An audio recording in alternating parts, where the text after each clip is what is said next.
Hey, what's up, guys?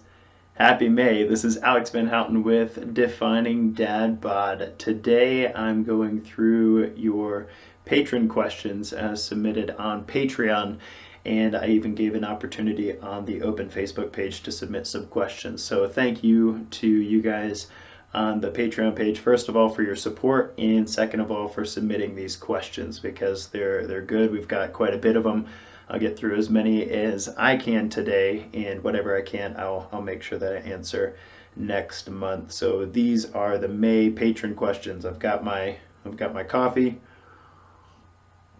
I've got Goku in the background, and I'm ready to answer these. So get excited. Number one, how do I know what kind of diet is best for me? I train 6 days a week.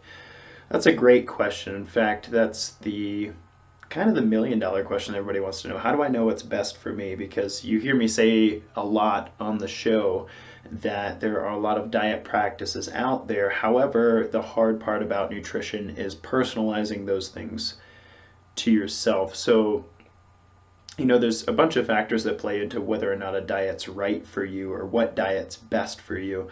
But I'm going to give you just a few actionable practices. I think, first the question is, what do you want out of your diet? What are you trying to get out of your diet that matters to you? Do you want more energy? Does it matter to you how many times in a day you eat? Are you busy and it needs to be really convenient to you? Would you like to enjoy your food better, right? Is body composition an important piece to you? Is performance an important piece to you? And all of those questions really hone in on what kind of fuel you should be putting into your face in order to get the results you want, right? So I would also say though that when it comes to diet change, there's the concept that, I need to change everything on a dime. I should try the paleo diet, or I should go keto, or I need to do intermittent fasting. And people make these huge grandiose changes in their diet for themselves. And so I challenge you with two things. I think the first question I want you to ask yourself is, when you're in the position of parenthood, if you don't have kids, this won't apply to you, but it would still be an interesting question to ask. And it's that, what kind of diet do I want my kids to have? Not like controlling, like I want you to eat your veggies, but asking yourself, what disposition would I like my children to have toward food? Do I want them to enjoy a piece of cheesecake every once in a while? Would I like them to eat in a way that they don't feel guilty about what they've put in their face today? And that rhymed. And asking the question, what kind of consistency of energy would I like them to have? How would I like to show them how to cook when things are busy and whatnot? And I always ask, and this is the Defining Dad Bod show, so maybe I'm a little partial to that perspective, but I always like to ask people, stop thinking about you and your fitness goals for a second and ask yourself what your diet would look like if you really liked yourself. If you liked yourself, and I don't mean like I like myself, so I'm going to feed myself anything I want right now and just enjoy gluttony, but really think about, like, if I liked myself and I liked my future self, what would I put in my face? What kind of effect would the food I put in my body actually have on me? Is it all about the taste and the enjoyment right now, or the convenience right now? Or does it have to do with what kind of energy I have tomorrow, what kind of muscle tone I have tomorrow, how much my abs show, or whatever, right? And I don't know about you, but with Ehlers-Danlos, digestive issues are a really big thing too. I have to ask myself regularly, I know if I eat this, I'm gonna pay for it later. Milk doesn't sit well with me. Really high fat foods don't sit well with me, even if they're healthy. An avocado is great, but a whole avocado is a lot of fat to deal with. So, eating some guacamole with chips, for instance, is something I have to ask myself, do I really want to deal with this later? Because tomorrow my digestive system is not going to be really happy with the high amount of fat that I ate. And so, coming back to this question, how would you eat if you liked yourself? How would you eat if you put food in your face that was good for you and that was good for your future self and was enjoyable? How would you eat then? And I often ask clients to think about things that way. And we have a really hard time treating ourselves like somebody we like. And so that's a tough question. And so it's easier for me to outsource that to the kiddos. If I say, how would you how would you like your children to eat? How would you like your children to enjoy food? How would you like your children to think about cooking and whatnot? That people have a much easier time thinking about their kids because we really like our kids. We really want the best for our kids. And unfortunately, that's not the way we always think about ourselves. We think about like we've got to be strict here and we have to punish ourselves this way and we have to eat this, not that kind of thing. And so yeah, to make that question kind of a broader question is not just what diet's right for you, but ask yourself, how would I eat if I liked myself? How would I eat if I was thinking about the best version of me in the future? And that's a really helpful question. It's almost like the heaven of nutrition, something to aim for. If you have a hard time liking yourself, you can ask, how would I like my kids to eat, because they see what I'm eating. And then the caveat to that is that, many people are trying to change their diet, but it might be easier to just sit here for a second and think about, what am I doing that's sabotaging me? What am I doing that I know I shouldn't be doing? And it doesn't take a rocket scientist to figure that out. If I give you 3 seconds of silence, you've thought of something that you're doing that you know is shooting you in the foot. And you have to ask, am I willing to change that? And if I am willing to change that, at least am I willing to change a small portion of it, or am I willing to stop that cold turkey?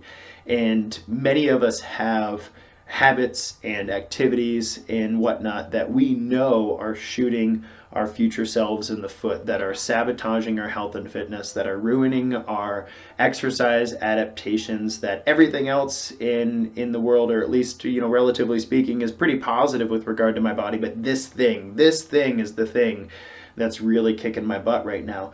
And just stop it. Just stop it. And if you're having a hard time stopping it, get some social support. Talk to your spouse about it.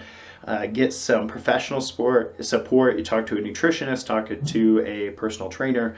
You can jump on the Defining Dad Bod Facebook page and post about it. I'd be happy to support you in stopping that thing. But there are a lot of things that people. They say, what diet should I be doing?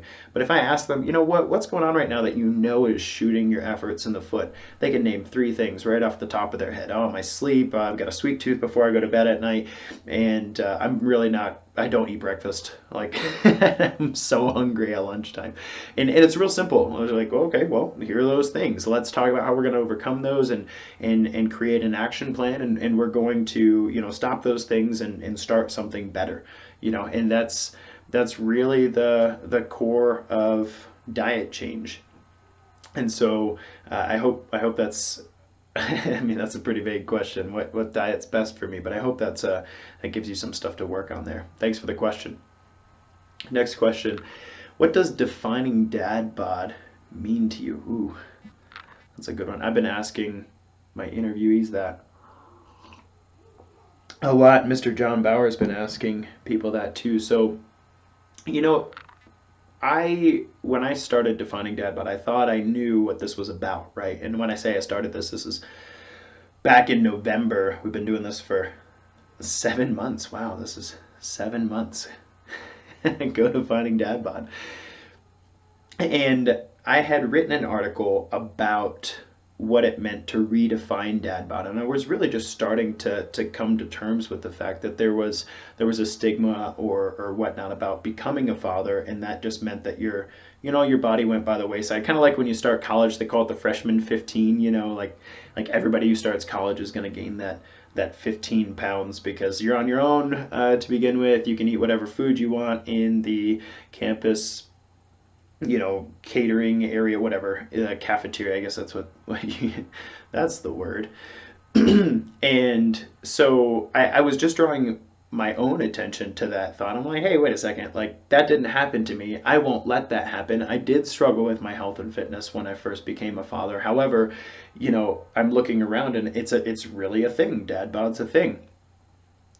So I thought I had that kind of figured out. I outlined it. It's in the About section here. I think it's on the Defining Dad Bod actual website, and even on the patron page. I think when you donate, you get that definition or that picture. But when I started the show, I didn't call it Redefine Dad Bod.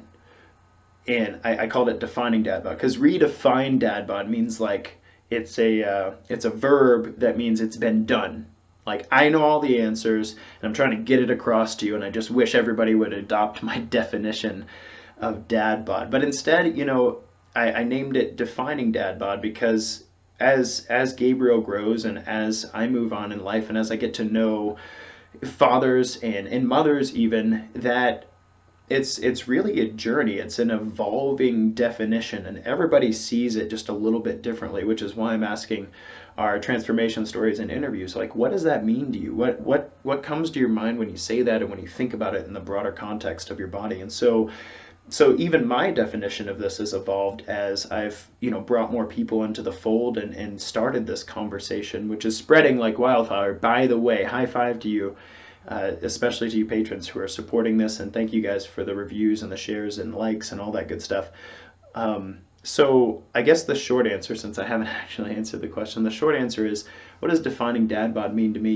It's an embodiment of the journey and the problem of our time right now. And what I mean by that is, for the first time that I know of in hundreds of years, even in human history up until this point, we're asking ourselves the question, not just parents, but everybody, we're asking ourselves the question, hey, we have some downtime, we have resources. I'm not saying we're all rich, but we're way richer than we were 100 years ago. We live on $30 to $100 a day, whereas 100 years ago we lived on $1 to $3 a day. That's crazy to think about. But we're asking ourselves, what does our body mean, right? In the age of technology, when we're busy, we've got stuff going on, we've got social media and whatnot, like, what does our body actually mean? Is it worthwhile to sacrifice our body in order to move up in our workplace? Is it worthwhile to sacrifice our body to live in the moment and drink whatever we want and eat whatever we want? Is it worthwhile to live however we're going to live, and then at age 45, when we get a bad report from the doctor, we're going to try to turn everything around and lose the weight and all that stuff? So we're really asking that question right now, and it's a big battle. We haven't quite figured this out. We've got on one hand, food and of all types available.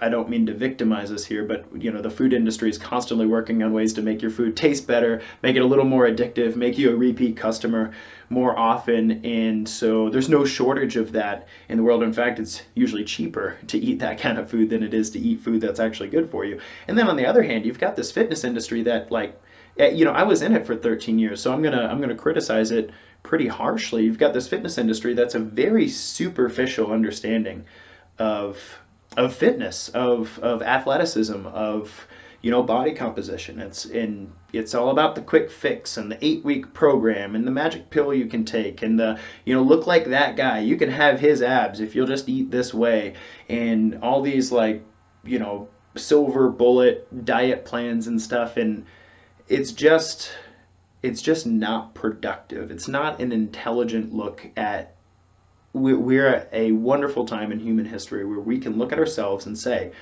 what does my body mean? What do I want it to stand for? What do I want to be able to do? And we're living much later in life, so these decisions now really matter. And then if you ask the question, what about our kids? Because if you look at the obesity rates as they've gone in the last 20 to 30 years, it's affecting children. Children who are raised in households with obese parents are 9 times more likely to be obese themselves. Right? And it's the habits that they're learning, and there might be a genetic component, it might be the bacteria that's being fostered in, and there's a plethora, multifaceted problem. And so I hope you see it as I do. Defining Dad Bod means to me, we're in a journey right now as a generation to say, what does my body mean, and what can I pass on as a legacy to my children with regard to my own body? And I don't mean like we all need to have 6 packs and split biceps and stuff. I hope we can all do a Turkish get-up, but that's just my trainer mind speaking.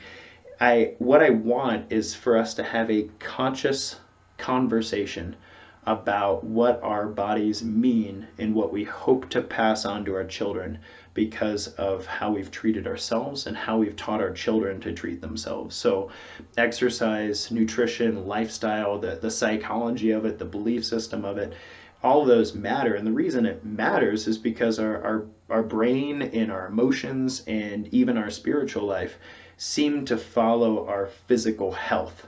And there's a law of diminishing marginal returns to that. But generally, the more healthy we are, the less pain we have, the more energy we have, the better version of ourselves we can be. The more intelligent we can be, the better we can solve problems, the better we handle stress and anxiety and difficult conversations with our children. And I look around and I see, like, we all deserve better. And I think that, and by deserve better, I mean to say we can have better for ourselves if we'll only take ownership of our own health and fitness and fix this so that we can, fix other things. Maybe it's a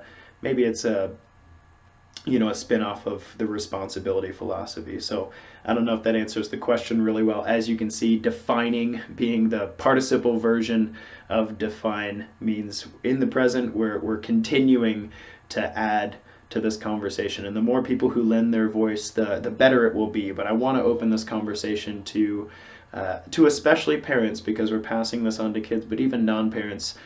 We are creating right now the legacy for our bodies that is going to pass on to the next generation. And I hope we do a conscious and intelligent job of that, rather than just, oops, I'm fat, don't know what happened.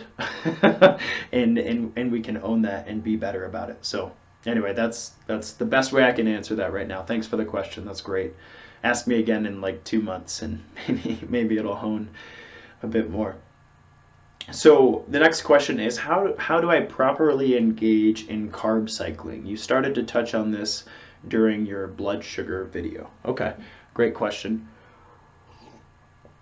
So first let's define carb cycling, and I don't want to redo the entire blood sugar conversation talk. If you want to check that out, it should be in the video feed here and eventually in the YouTube when we get enough patrons. So get excited. The idea of carb cycling, it actually started in bodybuilding.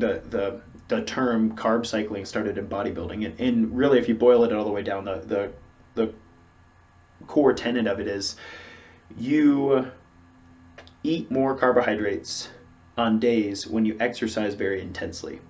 And the point of that in the bodybuilding world was to spike your insulin, because if you eat a whole bunch of carbohydrates, let's say your body's used to eating 200 grams of carbohydrates in a day, and you exercise really intensely, and then you eat 400 grams of carbohydrates today. That's a lot of carbohydrates, okay? That's double the amount of carbohydrates. It's 4 calories per gram of carbohydrate. You're looking at 400 calories of carbohydrates that aren't normally there. So in the bodybuilding world, carb cycling means an extra 2 cups of rice today because you did legs really hardcore, or if you're going to eat Pop-Tarts and cheesecake, today's the day when you've done legs pretty hardcore. So on the days that you've demanded a lot from your muscles, then you increase your carbohydrate intake. And the reason bodybuilders do that, and physique competitors and whatnot, is they're trying to grow as much muscle tissue as possible. And so when you eat a lot of carbohydrates, that elevates your insulin in response to the glucose spike. And insulin is the most anabolic hormone in the body. What's anabolic mean? Anabolic means you take little things and you make bigger molecules out of them. Or in this case, if I have a lot of insulin in my bloodstream, I'm going to grow muscle tissue more than if I didn't have insulin in my bloodstream. Now, insulin also being anabolic can grow fat tissue as well, and that's why bodybuilders generally go through what they call a bulking phase. They grow as much muscle as possible, and then they go through a cutting phase, and they try to cut off all the fat that they've grown with that muscle so that, the muscle shows when they get on stage and they're like, yeah, look at all my poses. And if you're if you're actually a physique competitor, you just hated my poses there. I'm just not. So I apologize for my pose retardation there. So anyway, the concept of carb cycling came from bodybuilding in the sense that I want to increase my carbohydrate intake to match my intense workouts so that I can spike my insulin and get the most muscle growth possible out of those days. And then I bring my carbohydrate intake back down on my less intense days so I don't grow more fat than I need to in this whole process, right? Now, I mentioned carb cycling when talking about the blood sugar curve because not that I want to turn everybody into a bodybuilder, but the concept being that when we're talking about our own personal diets and we're trying to self-actualize our body composition, we're trying to have the most consistent energy possible, we're trying to support our recovery post-workout, then I like to help my clients think of their carbohydrate allotment as something that you earn through exercise. And protein doesn't change a whole bunch, fiber doesn't change a whole bunch, fat really doesn't change a whole bunch, but carbohydrates really modulate for an optimal nutrition program. Carbohydrates really modulate based on whether or not you worked out today and whether or not you're going to make good use of those carbohydrates. So there are a couple of reasons for that. When you exercise, you deplete your glycogen, which is using up the carbohydrates stored in your liver and in your muscle tissue. And so like actually eating carbohydrates helps to replenish that glycogen. It'll keep you from injuring yourself in the future. Those carbohydrates are way less likely to turn into fat, because when you're glycogen depleted, when you don't have any glycogen in your muscles and in your liver, then any carbs you eat, your body's not going to turn them into love handles. They're not going to store fat in the midsection.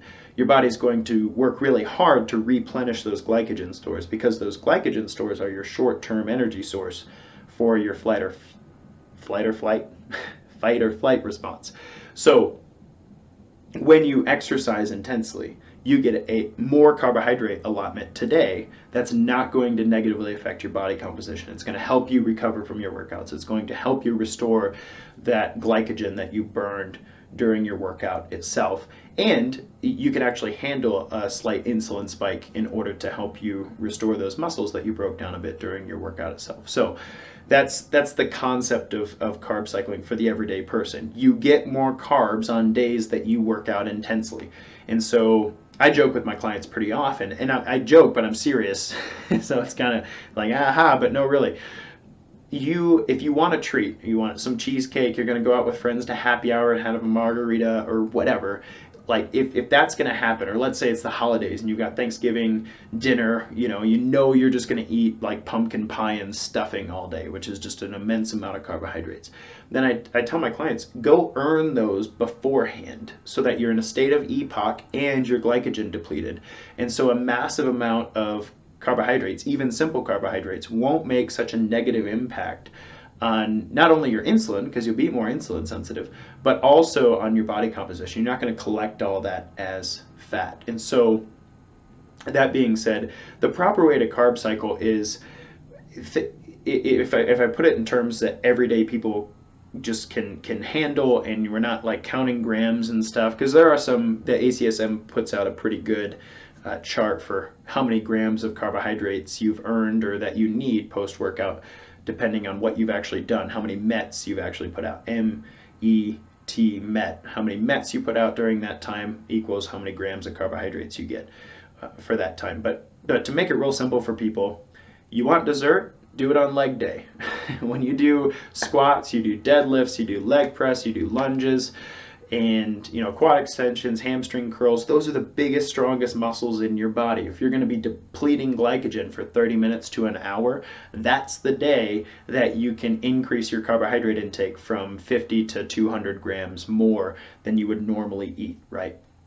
And then for other body parts, things like your arms or even chest, the relatively small muscle groups, those days you don't really earn a lot more carbohydrates. Maybe you add an apple post-workout, and that's sufficient. Or let's say you did some low-intensity cardio this morning, taking Gabriel out for a bike ride for 30 minutes, and I'm just kind of, pedaling, I'm getting a little sweat on, but I'm not doing interval training. I'm not like, this is killing me. So it's a relatively low-intensity workout. I didn't really earn any more carbohydrates than usual today. I don't require eating dessert tonight at dinner in order to recover from my workout, or I don't need an extra bowl of oatmeal than I would have normally eaten because of my workout this morning. And so that's a great question. The concept of carb cycling came from the bodybuilders, but really it has a place in our everyday life. In those more high intensity workout days, that's when carbohydrates make sense for your nutrition program. They're not going to negatively affect your body composition. In fact, they'll help you recover. But even then, you can think of it as a life hack. If you're going to consume some alcohol, if you're going to have a dessert, if you're going to sit down to a high carb family meal or something along those lines, then prepare for that adequately by getting your most intense workout of the week the day that that's going to happen. And so I often joke when I talk about cheesecake, or there's an amazing burger place down the street called Crave. Oh, so good. On Crave Day or Cheesecake Day or whatever day, gluten-free chocolate chip cookie day, whatever day I'm having my treat, that's going to be leg day for me. Biggest, strongest muscle groups in the body. I'm going to deplete my glycogen hardcore, and I'm going to go earn those additional carbohydrates, because let's face it, cheesecake just elevates life. I'm just kidding. Actually, cheesecake ruins my stomach. I much prefer a chocolate brownie or gluten-free cookie, if that's what's on the menu. And I say gluten-free cookie because not because I'm completely down on gluten, but actually the gluten-free cookies we make are just way better than most chocolate chip cookies I've had in my life. So that's a matter of taste. So great question. Thanks for asking that question. Next, you mentioned the brain a lot. What does the brain have to do with my fitness? You might be referencing, I put out I think it was a live Facebook video. It was a bit ago, and I think I converted it into a podcast, but it was 10 reasons you should work out that nobody's talking about. And, you know, I tried to do a decent job of boiling down some of the most impressive pieces of neuroscientific research around exercise in the brain. And it's a really good question because, you know, it's manyfold. It's a manyfold question, but let's start with the core philosophy that, like, you know, you can live with almost any body part removed except your brain, right? Like, yeah, theoretically speaking. I mean, you probably can't get away with your heart. We haven't figured out how to artificially change that, but your consciousness, everything that is you, is seated here in the brain. And the idea that exercise changes the way the brain functions, how smoothly it functions, whether or not it functions with anxiety neurotransmitters or not, whether or not it functions in a continual way that, you know, doesn't reset, or that your memory might improve, or that creativity improves and stuff. Those ideas really didn't come about in a way that we could study in the last probably 10 years or so. And so now we're actually seeing that exercise affects ADHD, exercise affects depression, anxiety, exercise affects your willingness to exercise again. Exercise can affect willpower in other aspects of your life. So as we study more and more with regard to how the brain responds to exercise, it seems to me that that's something we should all be talking about a little bit more. You know, about as healthy as we get when we talk about exercise is hey, exercise can help us not be in pain, and cardiovascular exercise in particular can help us live longer. Okay, cool. Well, let's say I'm 89 years old and I have Alzheimer's. Like, what kind of quality life is that, right? And that's not a philosophical discussion I want to have today, but the point is, from an exercise perspective, if exercise can help us do things like stave off or even reverse some of the effects of dementia and Alzheimer's, that's pretty important and powerful for the long-term view of your life with regard to exercise. Similarly, if in the moment exercise can actually reduce your neurotransmitters that, what do they call those? They're anxiety neurotransmitters. I can't remember the exact name for them right now, but exercise actually has been shown to clear those out of the brain, so you're actually less anxious post-workout and for the rest of the day than you would have been if you didn't work out at all. Similarly, exercise has actually been shown, we think of it, it affects the nucleus accumbens, but think of it as the thermostat for stress. And the way stress works, it's kind of like the thermostat in your house, right? So if the temperature drops below a certain level in the winter, then let's say you have your thermostat set at 65. Okay, 66, 65, 64. Click, the heater comes on, right? Okay, well, it's too cold in here. The heater comes on, and Kristen would prefer that I set the thermostat a little higher, but I like to sleep in the cold, so it's a constant battle in our house. Is it too high? Is it too low? Anyway, the nucleus accumbens in the brain is a thermostat for stress. Okay, and it's attached to the amygdala, and both of them work together as a unit to one, decide if we're going to be stressed or not, and then whether or not we're going to remember this stress episode. Is it intense enough for us to learn something from, or can we just kind of move on with our lives and forget it ever happened, right? So the nucleus accumbens and the amygdala. I keep pointing here because if you drilled into your brain there, I don't recommend that, but if you drilled into your brain here, it'd be right in the center. So your nucleus accumbens and your amygdala work together to decide what the thermostat should be set at, right? And so imagine you have this level of stress thermostat, okay? And the stress is low enough that it's not a big deal, right? Your kid's crying, okay? And you're a little late for work, okay? That's a little more stressful. And you haven't eaten this morning, that's kind of stressful as well. And you got a mean email from your boss, okay? And then your spouse looks at you the wrong way. Well, you just passed the threshold. You just passed the step that your body was ready to handle. And so click, your fight or flight, your nervous system stress response clicks on, rah! And so now I'm stressed. Now I'm not happy. Now I can't handle things, right? Because my thermostat's set here, and this is the stress in my life. Well, one of the powerful things about exercise has actually been shown in a laboratory setting. You can't do this to humans. You can't deconstruct their brains after the fact to see how the nucleus accumbens and the amygdala actually work. But you can do this in rats, because we don't have to be that humane with rats, right? Unless you're PETA. So here's the thermostat for stress. What exercise can actually do. Exercise doesn't get rid of your life stress. You know, you can't, like, exercise doesn't make your kids stop crying. Exercise doesn't make your spouse stop looking at you funny. Exercise doesn't make your boss stop sucking at emails. But exercise actually raises the thermostat in the amygdala and the nucleus accumbens, because it's a controlled stress response without any emotional affect to it. So boom, like my thermostat was down here. I could only handle like 4 stressful things this morning, but now my thermostat's here, so I can handle about 8 stressful things before the switch flips and I'm not okay, right? Which is why some of my clients would say, like, I have to work out, and if I don't work out regularly, I'm kind of a crazy person. My family's like, go to the gym. Like, if I've missed my workout for 3 days, people, shove me toward the gym. Why? Well, I need exercise in order to keep my thermostat for stress high, so that I can handle the things in life before the thermostat switches and now I'm in a stressful, anxious state. So anyway, all that to say, we're just getting to where we can study those things, and it's a very, very, very powerful body of research that's being constructed. There's a book called Spark, The New Science of Exercise in the Brain. If you're interested in that, I would highly recommend picking that book up. He did a great job of summarizing that research and putting it into words that the average Joe can understand. Because, I mean, reading research is not exactly fun, and it's very technical and sometimes very frustrating, but he did a great job of really boiling it down to the takeaways, in addition to also helping you understand the research methodology. So I'm not going to bore you with even more of the research here, because I could talk about it forever. I think it's so cool.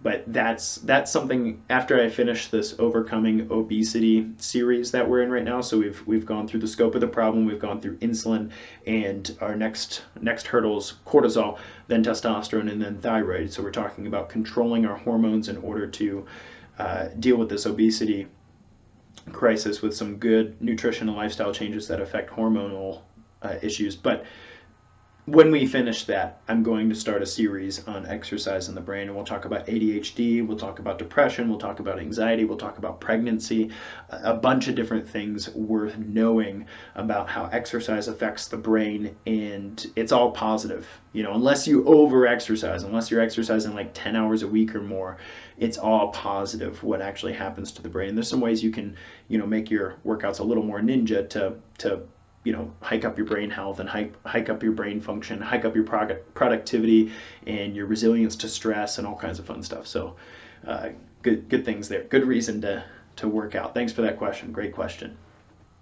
I've got 2 more questions, and we'll call it a day. So the next question is intermittent fasting as it relates to endurance athletes. What can you tell me about the 16-8 method? Great question. Intermittent fasting is very important.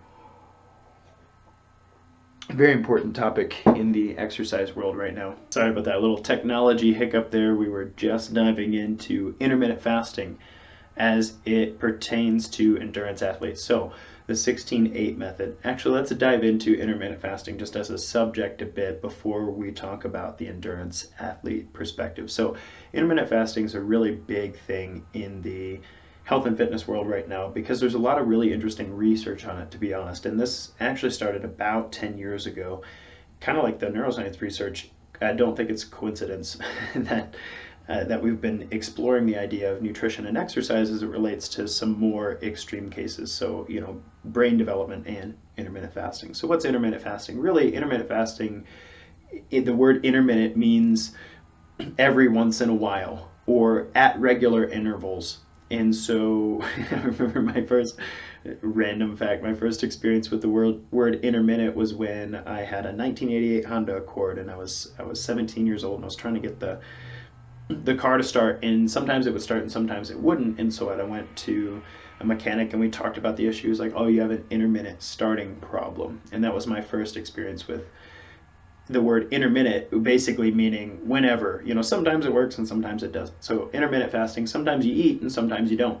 And the intervals that you eat in and the intervals that you don't eat in are different, and they're studied at different lengths. So when the person who asked the question says 16-8, they mean 16 hours of not eating and 8 hours of eating. And your goal in that 8 hours is to get the calories you're going to get in your day. And the goal in the 16 hours is don't eat.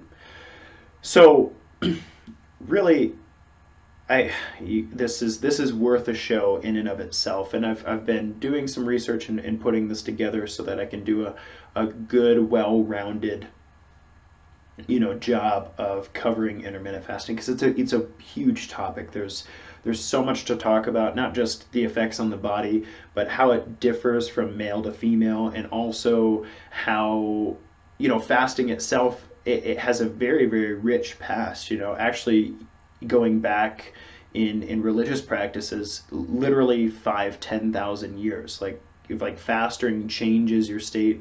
Fasting. Let's try that again.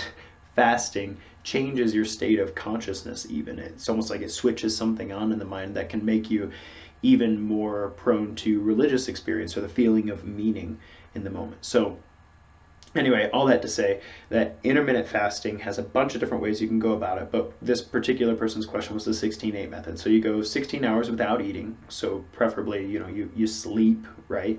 And then most of the people skip breakfast and go into the day about as far as they're going to go before they start their 8 hours of eating, right? So in this case, let's say you go to bed at 10. So this person might eat from 2 p.m. to 10 p.m. Or you could move it back a little bit so that you're not eating so close to bed, and it could be 12 p.m. to 8 p.m. and then you sleep and you don't eat breakfast and you do it again, right? I actually have a client who, he doesn't intermittent fast on purpose. His work actually makes it so that he can't eat in the evening, and so he intermittent fasts about a 16-8. It's more like a 14-10 really in the 24-hour period there, but he eats most of his calories in the morning and throughout the mid-morning, early afternoon, and then doesn't eat before bed that way. So what are the benefits of intermittent fasting? Now for males, and this is really important because childbearing females, your biology is very different, and there's not very much research that pairs out males and females, specifically childbearing age females, there we go, that actually talk about intermittent fasting for them. If you're under age 50 and you're a female, there's not much research for you, but biology suggests that you should not be intermittent fasting, or at least not regularly. Maybe 1 day out of the week, maybe 2 days out of the week, tops.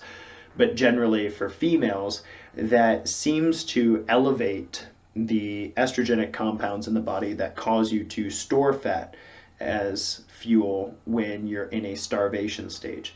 Now, on the flip side, for men, it seems to be a really powerful growth hormone and testosterone booster. And if you think about this from an evolutionary perspective, it makes a lot of sense. So, like, let's say it's 10,000 years ago, and, you know, we die when we're 35, and that's probably because of wisdom teeth infections and stuff. But anyway, so the tribe's there, right? And you've got men, and you've got women. Well, evolutionarily speaking, what is a younger than 35-year-old male's job? Well, his job is to go out and hunt and bring food to the tribe when the tribe is starving. And what's a under 35-year-old female's job in the tribe? That her job is to, you know, raise the children and breastfeed the babies, right? Now, I'm not being sexist here. This is literally what tribal man actually looked like from a biological perspective. That's how we got to where we are now. And I'm glad we're at a point where we're not starving anymore, and men and women can be a little more free choice about what our roles are. But biologically speaking, this is deeply ingrained into the biology of men and women, that when the tribe is starving,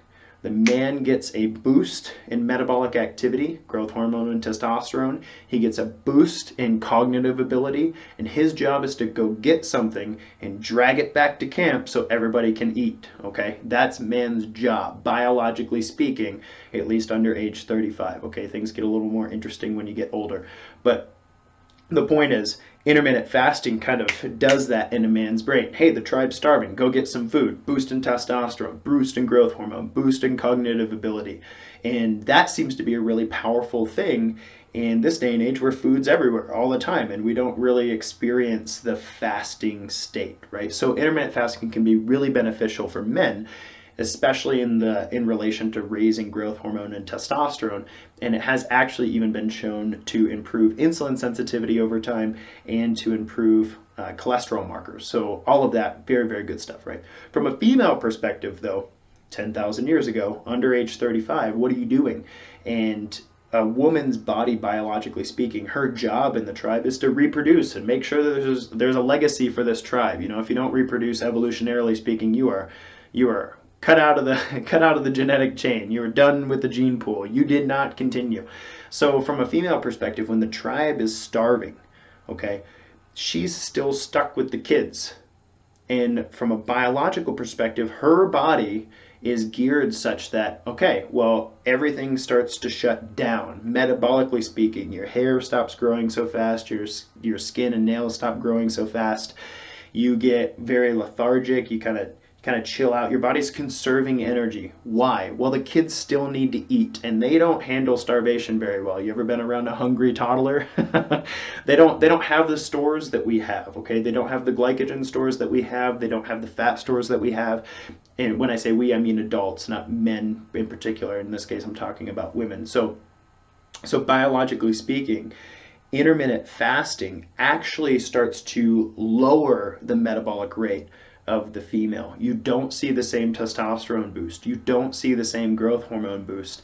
And there are very little studies on this, but in pregnant females, you actually see a cholesterol increase in females. So it seems to be all around that intermittent fasting, at least for childbearing age women, there's a really good argument for not doing it at all as a woman of childbearing age. So anyway, that being said, it's worth a whole show, probably worth talking about then. But specifically to this question, how does it relate to endurance athletes? Well, intermittent fasting, remember, this is male specific. If you're a female, I want you to scratch this entire conversation, and you need to eat relatively small meals at relatively close intervals during the day, every 3 hours or so.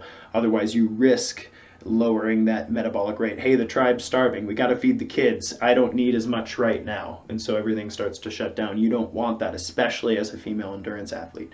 But for you male endurance athletes out there, as far as it relates to intermittent fasting can make you a better fat burner, okay? It can encourage your body to switch from burning glycogen as a fuel source, because if you're fasted, generally you've reduced your glycogen stores, and so the only fuel that you can pull from is your fat stores, unless it's really stressful, in which case you'll start pulling from your muscle tissue.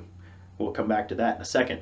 So intermittent fasting can make you a better fat burner. And as an endurance athlete, that's important, okay? Because if we're burning fat well as a fuel source, we can exercise longer at higher intensities.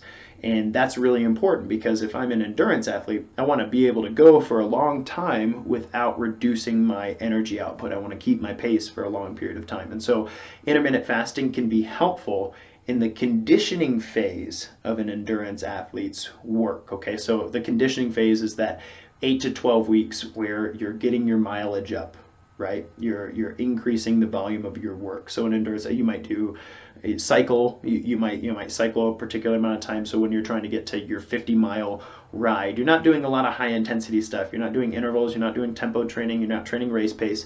You're just trying to increase your mileage. And so intermittent fasting can be an important part of getting there. Now, I'd say don't exercise fasted in those longer periods, because that'll increase your cortisol over time and break down your muscle tissue.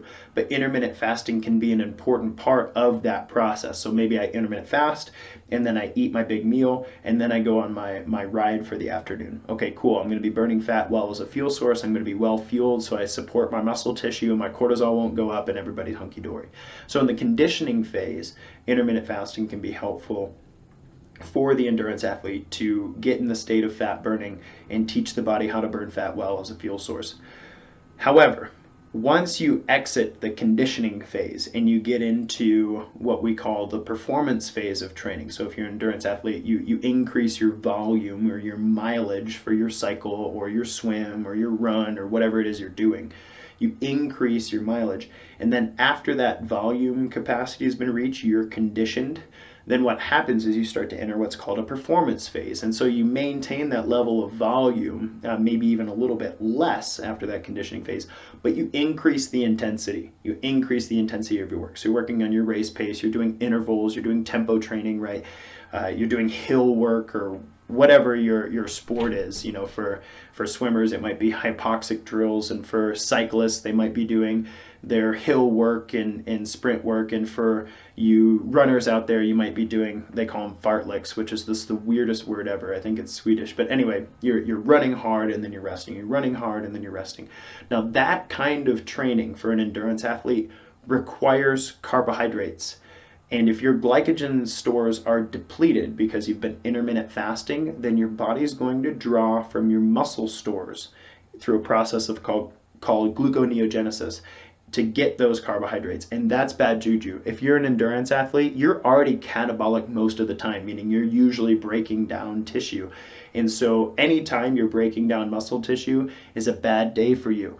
And so once you exit the conditioning phase and you start to enter the performance phase to get ready for your race, you need to stop that whole intermittent fasting thing.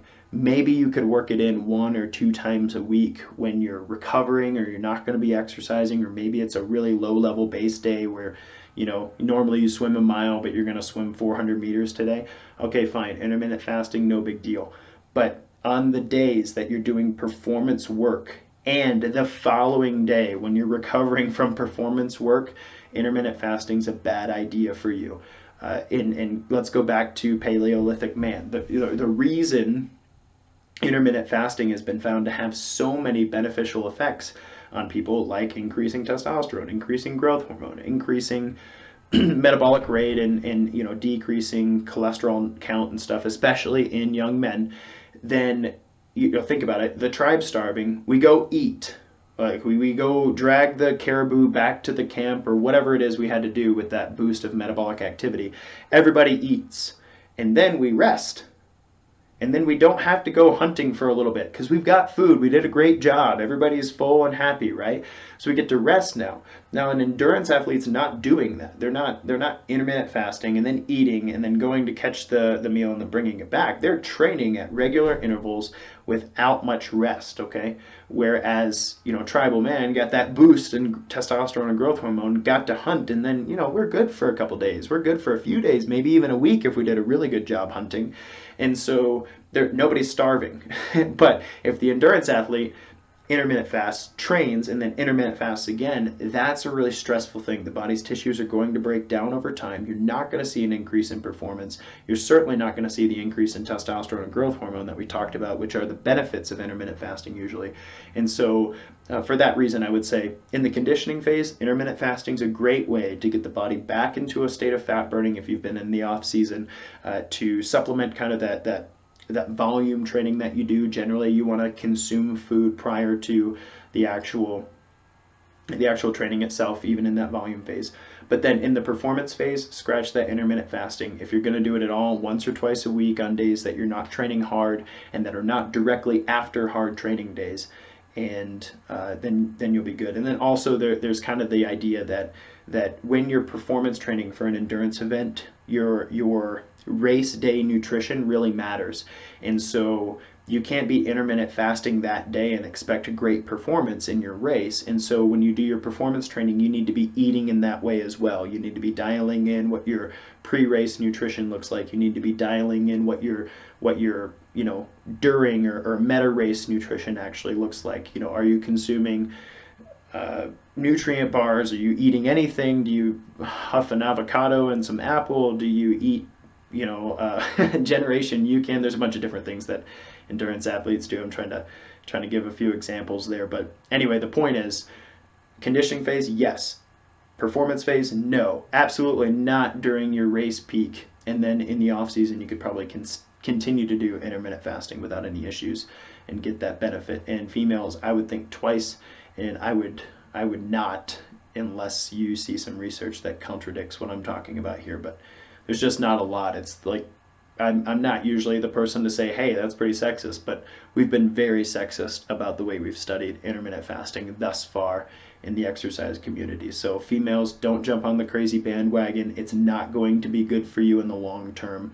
Every once in a while is probably fine. You can't help from starving every once in a while, but if you're of childbearing age as a female, it's just going to wreak havoc on your hormones and lower your metabolism because biology. So great question. Thanks for bringing that one up. Last question. Relatively easy one. Yeah. What meal replacement bars would you recommend? I'm guessing this person's really busy. They've got things going on, and they're thinking about, hey, how can I get this meal in? Because Alex says I should be eating. So that's a good question. Honestly, it's a hard question because a meal replacement bar, the things that make it a good meal replacement bar also make it relatively bad as a food choice. So a meal replacement bar, you think of it from a convenience perspective or a time perspective, right? You just grab it, you unwrap it, and it's ready to go. I can eat it down, right?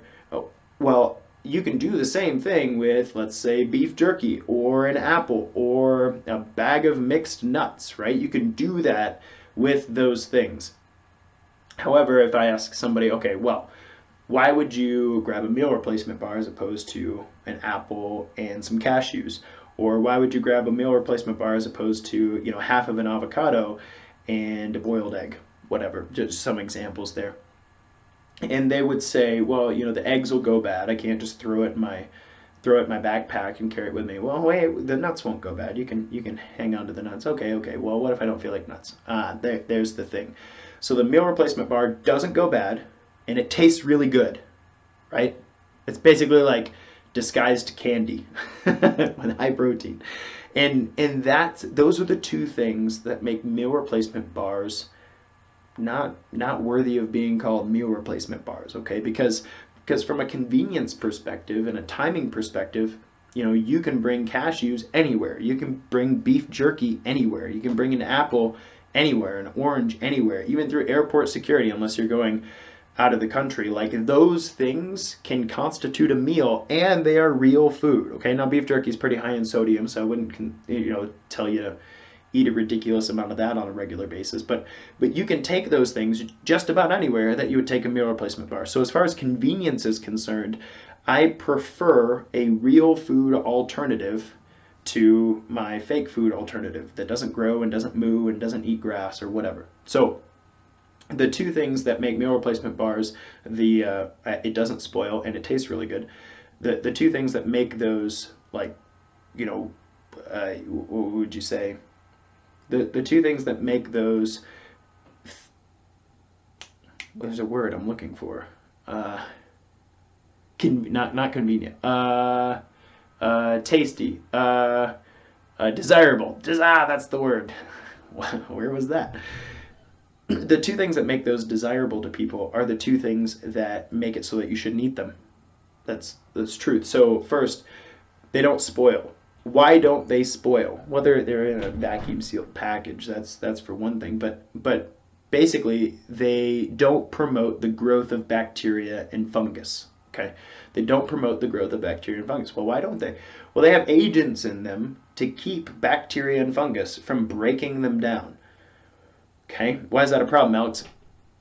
Because in our body, the thing that breaks down the food we eat is the bacteria in our gut in conjunction with digestive enzymes. And so if the food you're eating has been specifically engineered to keep bacteria from breaking it down, then what do you think is happening inside of you? It's not being broken down properly. It's not being broken down by the bacteria in your body because it's being blocked by agents that have been put in the food itself, or because of the way the food was put together, it's made to be less digestible by bacteria. And that's a problem because we need to be consuming things that our body can break down fully. And otherwise, we're not getting the epigenetic effect of food. We're not getting the food turning on certain genes in our body that tell us to be healthy and to have great body compositions and to be strong and have consistent energy. All of those genes aren't being turned on if the food that we're eating isn't being broken down by our digestive tract. Not to mention the digestive discomfort that happens as a result of food not being broken down all the way, right? So that's one. If it's not being broken down out here, in the real world, not because it's not refrigerated or whatever, because refrigeration, like keeping food cold, is what keeps bacteria from growing on it. So if it requires refrigeration, then you're probably in a good spot. You can only carry an apple around so long before the apple goes bad. You can only carry an orange so long before the orange goes bad. Cashews, same idea, right? You can grow mold on those. So real food goes bad. Why? Because that's a direct reflection of what it can do in our digestive system, which is be broken down completely. So the shelf life of your candy bar like meal replacement bar is a problem. It makes it convenient, but it's a problem, okay? And then second, it tastes really good. Why does it taste really good? Well, they have sugar and they have carbohydrates and they have xylitol and they have erythritol and they have aspartame and all kinds of sweeteners in there to make it taste good. And some of them don't count as calories. Yay!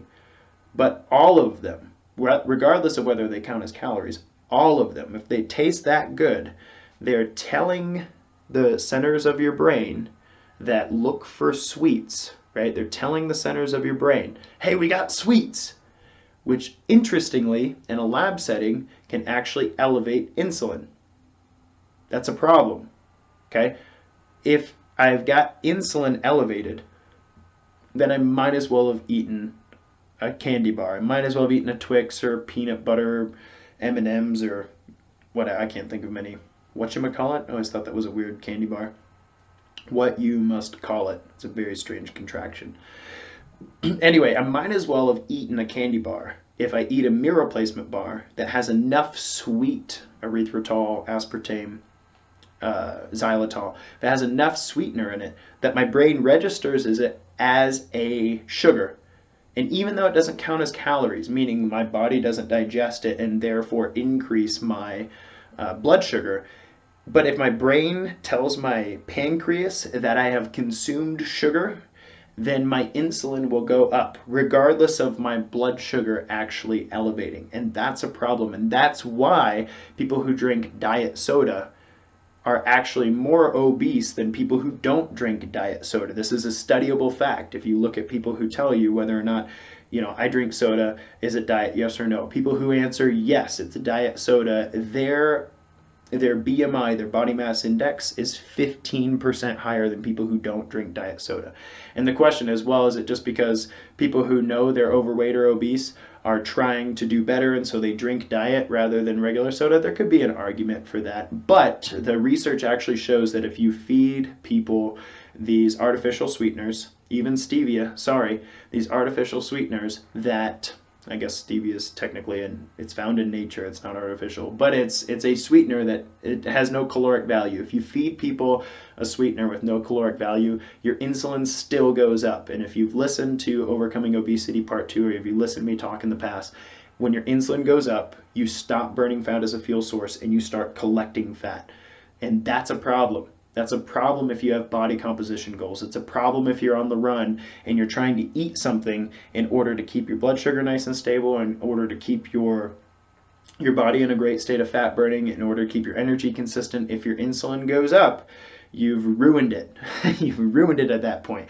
Insulin's not a bad hormone by any means, but it's best done directly after a workout or after you've been able to be active. And most people are eating meal replacement bars and not eating them because I just did a workout and I just need something quick to eat. It's not that. It's usually I don't have time to eat real food. I haven't had time to eat real food in a while. I'm going to be sedentary. I'm going to sit down on an airplane, or I'm going to stand in a surgery room or whatever.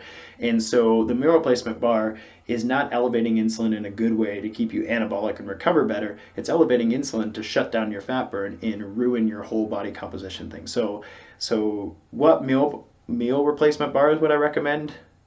None. If you can help it, none.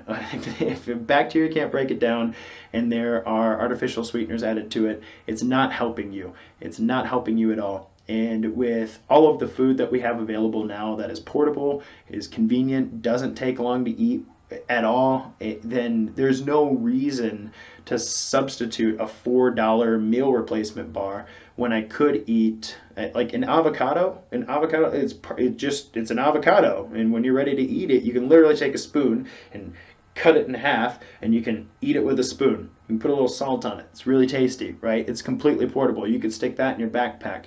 Might put it in a Ziploc bag because it gets crushed and makes a big mess. Same thing for an apple. An apple is completely edible. It's completely portable. You throw the core away. You can even throw it out the window. It's not littering. It's biodegradable. Cashews come in a bag. Almonds and walnuts and all of the nuts.